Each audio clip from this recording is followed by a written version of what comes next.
Hey, what's going on? Welcome to the video. My name is Victor, and in today's episode we are going to be talking about 5 ways to know if you are a leader. Now, these 5 things I came up with myself, and these are 5 things that I have come to the conclusion in my own direct experience that are true for me. Because I do look at myself as a leader, these are 5 things that I've experienced to be true, and these aren't 5 things that I just read in a book and I'm repeating to you. These are things that I've noticed over and over and over again, and I want to share them with you. So without further ado, let's get into it. So number 1 is kind of like a weird one. It's that people start acting weird when you show up. So maybe there's a party, and when you show up, you can just sense the energy in the room shifts. Something changes. People kind of get a different hi. They kind of perk up when you're around. There's a sense of like, oh, he's here, you know. It's this very weird thing that I've noticed. I was actually at Taco Bell, and like I just walked in normally, and I could just tell, like, you know, people are doing this and like kind of just talking and more skippy, and it's a very weird feeling, but I think that's a sure sign that you possess something that everyone's picking up on a subconscious level. You know, they can just sense that there's something about you that when you walk into a room, it just makes them kind of perk up. So number 2 is that you do what you feel is right regardless of what everyone else is doing. Now this is a huge one. Obviously, if you're a leader, you got to be able to make that decision on your own and freaking just do it on your own. If everyone's going right and you really think, nah, it's left, and you still go left, that means you're a leader. You may be walking that left path alone. You may have one person behind you, but it doesn't matter because you're leading. You are charting the path regardless of if you have approval or not. You don't need approval. You don't need the majority to agree. You're just doing it because you know. You know and you sense that it's the right decision. The third thing is that people take you very seriously, or they take what you say very seriously. So for me, I've noticed that there's just some people I can't joke around with, and I think it's because on a subconscious level, anything that I say, they filter through as more valuable than if someone random were to just say it.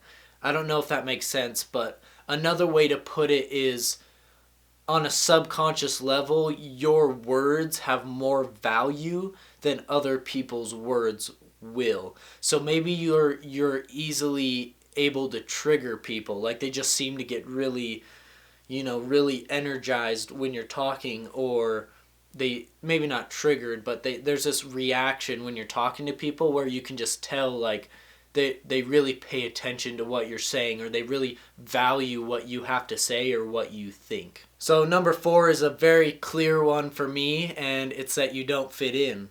And for the longest time I thought, like, holy shit, like what's wrong with me? Why don't I fit in? But the older I become and the more I step into my purpose, the more I align with what I feel like is destined for my life, the more I realize I couldn't have fit in.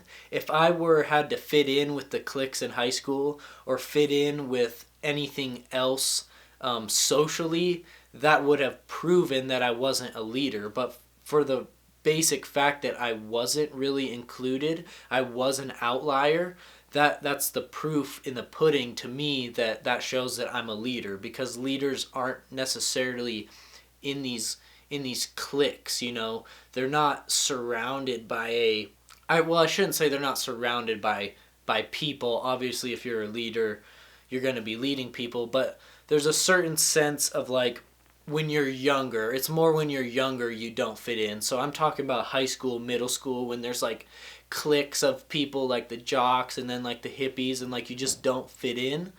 To me, that's a clear sign that you're destined to do something very, very big, because you just don't fit in with these people, or these average little niches of people. You're just kind of outside of it. You're kind of just on your own.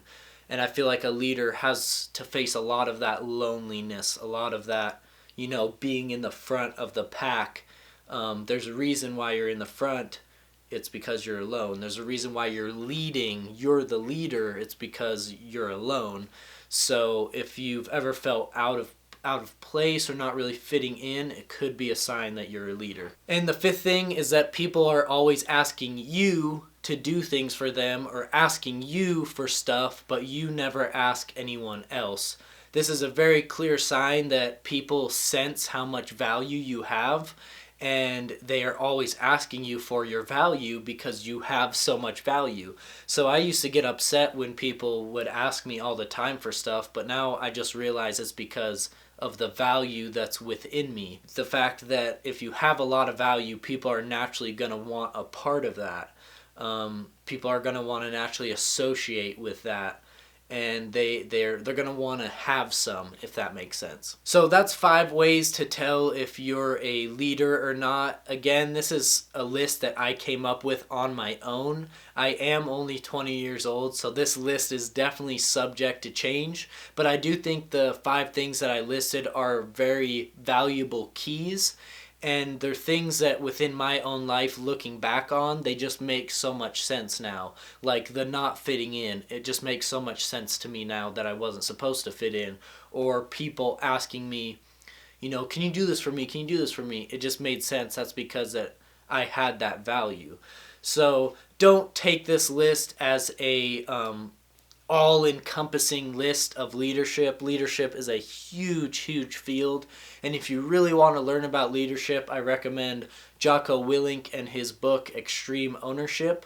And for a bonus, another point to know if you're a leader, if you take responsibility for everything, if you're like, F this, I got to make sure this works, no matter if it's in a team setting, in a work setting, or if you're alone, if you take responsibility, you are a leader. And that is what Jocko's book Extreme Ownership is about, and I'll link that in the description. So again, I want to thank you for watching, and just remember, this list isn't all encompassing. There's a lot more to leadership. These are just 5 things that I personally have found are good cues of if you have some value and if you're a leader or not. So that's going to wrap up this video. I appreciate it if you watched this far. You can leave a thumbs up if you like the video, and then if you want to see more vids like this, you can subscribe and hit the notification bell to be notified every time I upload. So that's going to wrap this one up. I hope you enjoyed it. Hope you got some value out of it, and I'll see you in the next one. Peace.